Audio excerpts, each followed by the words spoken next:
Join me in giving my sister's crusty little hair some highlights, aka just lightening her hair. PSA, I'm not a professional, I just do it for fun. I've done this for years. Her hair has gotten darker just because she doesn't live near me anymore, so I don't do her hair anymore. And she just wanted to lighten the top part like my mom had wanted. Her front pieces were really damaged, so like I was trying to be careful with like her damage and just giving her a lighter color. So I used the 30, the lightener, and then I used the booster that protects your hair. I love that one. I've been using it. I like it. It's from Sally's, so get it if you want. Works for hair dye and lightener. So here I am sectioning the front pieces. Again, she just wanted front pieces, but then I had to do a few of the backs because it wasn't gonna look right. So there we go. I'm sectioning the pieces. I'm applying the lightener. Apply. I am not touching the ends just because her ends are really light and they're already damaged, so I don't want to add to the damage. I also did some like ombre effect, so I just like pushed the hair up in this section right here. I think it's coming up.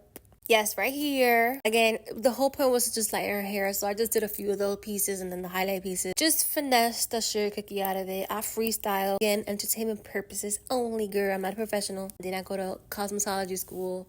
I've just been playing with my own hair for like almost a decade. Literally over 14 years. Anywho, it got light enough. Here we go. I forgot to show that I did wait for all the pieces to get light. Then she washed it with purple shampoo. I'm here putting in work on this blow dry, girl. Blow dry. Her hair overall looked healthy for a lightening process. I did make her buy K18, so she has been using it and her hair has gotten way healthier. She even has her curls fully back. Look at that shine. Looks pretty soft and beautiful. It was also raining this day, so like the weather wasn't in our favor. This is how it came out. It's lighter for sure. That was her goal. I think it looks cute. Let me know what you think. I think that's pretty healthy here too. I almost forgot to mention she didn't want a toner. As always, thank you for watching.